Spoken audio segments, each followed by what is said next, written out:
Bon, on a construit un nouveau canon. Et il marche bien. Il marche mieux que l'ancien alors qu'il est plus petit. On va pouvoir enfin reprendre le travail sur les prototypes de fusées obus. Pour ceux qui me connaissent pas, moi c'est Sig et bienvenue dans le projet Jules Verne, projet où on essaye de propulser une fusée avec un canon. Ici, on parle de fusée obus. Car avant d'allumer son propre moteur, la fusée sera propulsée comme un obus à travers un canon. Malheureusement, le premier prototype que l'on a créé a rencontré plusieurs soucis. Le premier, c'est que le vol a été assez chaotique. Ça veut dire que c'était de la merde. Pendant le vol, l'obus s'est mis à tourner sur lui-même et ça c'est pas ouf. Le deuxième souci, c'est que la charge qui sert à éjecter l'obus s'est déclenchée trop tard. Mais elle a quand même bien marché. Elle a éjecté correctement le parachute, seulement quand il était déjà au sol. Et le troisième souci, c'est que le nez de l'obus s'est séparé du reste pendant le décollage. Du coup, on n'avait pas un obus, mais deux obus qui prenaient deux trajectoires différentes. Par contre, il y a plusieurs trucs positifs aussi. Déjà, notre concept marche. On arrive à propulser un corps à travers notre canon et il arrive intact à l'atterrissage. Je rappelle que les contraintes sont énormes, hein. On parle d'un petit truc en plastique propulsé à travers un canon.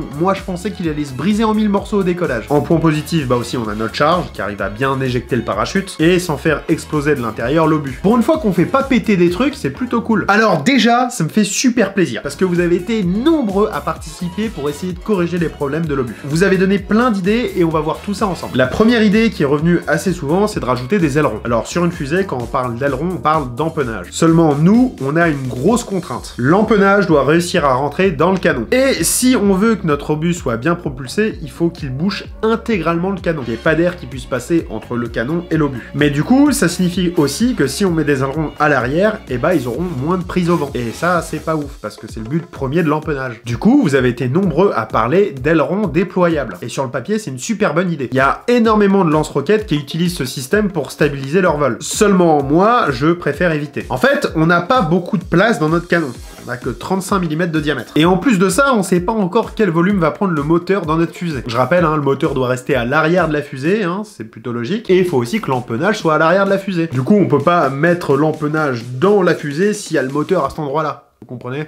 Attention, ça veut pas dire que j'ai pas envie de faire un système avec des ailerons déployables. En fait, je trouve ça trop stylé. Mais on commencera à faire des prototypes de ce genre quand on aura un moteur dans la fusée. Vous avez été aussi très nombreux à parler de canons rayés. Alors, pour ceux qui connaissent pas, les canons rayés, c'est ce qu'on retrouve dans la majorité des canons, des pistolets et aussi des fusils. On va rayer le canon en forme de spirale, comme ça, toutes les balles qui vont passer dedans vont prendre une rotation, et cette rotation va empêcher la balle de tourner sur elle-même. Et bah là, on voudrait faire exactement la même chose, mais avec notre fusée. Et ça, c'est une technique parfaitement valable, hein. Ça marcherait super bien. En tout cas, c'est ce que dit les 100 dernières années de conception d'armes à feu. Mais on a ici un autre problème. Si on s'amuse à faire tourner sur lui-même notre fusée, on risque par la suite d'être réellement limité. Par exemple, on ne pourrait pas mettre de caméra à bord parce que l'image serait dégueulasse. Et on aurait aussi un problème avec beaucoup de capteurs différents. Du coup, on serait limité en termes d'enregistrement scientifique. Donc, pareil, cette technique, on va éviter. Mais, ce qui est bien, c'est que ça fait 3 ans qu'on développe des fusées et qu'on a développé un paquet de systèmes. Et j'ai ressorti des cartons nos prototypes de fusées à CO2. Pour ceux qui veulent voir l'épisode, il apparaît là, il sera en description, enfin vous connaissez le bousin, il est sur ma chaîne YouTube. Lors de ce projet, on a réalisé plein de prototypes différents, histoire d'avoir le meilleur empennage pour avoir le vol le plus stable possible. Pour un de ces prototypes, on s'était inspiré des flèches. En gros, on avait ajouté une sorte de plume à l'arrière de la fusée au CO2. L'air s'engouffrait dans la plume, freinait l'arrière du prototype, ce qui faisait que l'arrière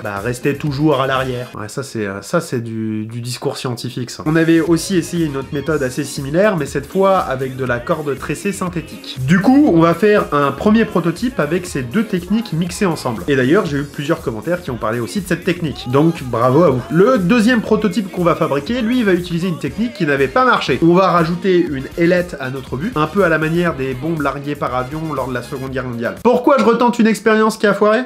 Je suis complètement con. Tout simplement parce que je pense qu'à haute vitesse, ça a plus de chances de marcher. Le modèle 3D est aussi plus long, ce qui laisse plus de temps à l'air pour s'engouffrer dans les ailettes, et aussi le fait que les ailerons soient plus éloignés du centre de masse devrait améliorer la stabilité. Du coup, je vous présente nos deux nouveaux prototypes de fusée obus. Le premier prototype utilise la solution des ailettes. On retrouve 4 ailerons qui relient l'ailette au corps principal, ce qui devrait améliorer la stabilité. Le deuxième prototype, lui, n'utilise pas d'ailerons, mais du coup, un système semblable à une flèche. J'ai à nouveau utilisé de la grosse ficelle tressée synthétique. J'en ai pris une bonne longueur, ce qui devrait largement améliorer la traînée de l'obus. Malheureusement, ça devrait aussi un petit peu peu la freiner, donc on perdra en altitude. Mais bon, à notre niveau, c'est pas très grave, hein. Du moment que ça vole droit, moi je suis content. Pour les deux modèles, on utilise le même système de déclenchement de la charge pour éjecter le parachute. En gros, c'est une goupille avec des grattoirs à allumettes. On retrouve aussi un espace vide à l'intérieur des deux obus pour y stocker la charge, la bourre et aussi le parachute. J'ai aussi pris en compte ce que vous m'avez dit dans les commentaires et modifié le canon. La goupille ne s'arrache plus à l'extérieur du canon, mais à l'intérieur. Du coup, j'ai retiré la vis sur laquelle on accrochait la sangle et l'ai remplacée par une petite pièce imprimable en 3D que l'on peut scotcher au bout du canon. Il y a pas mal de personnes qui m'avaient dit justement que c'était peut-être le câble qui donnait une trajectoire chaotique à notre obus. Du coup, maintenant, le prototype ne devrait plus être impacté par le câble.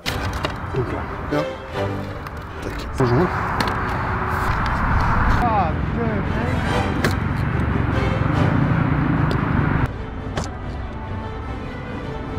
Ça a volé droit, hein. Ouais. 3, 2, 1. Oh là là.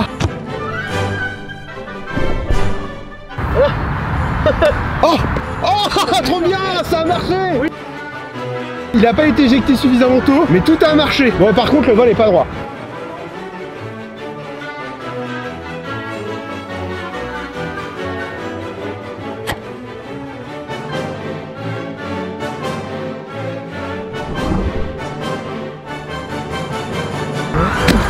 Ah bah voilà.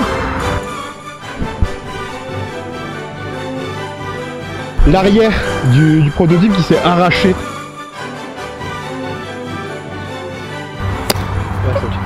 C'est nickel, hein, il n'y a pas besoin de plus.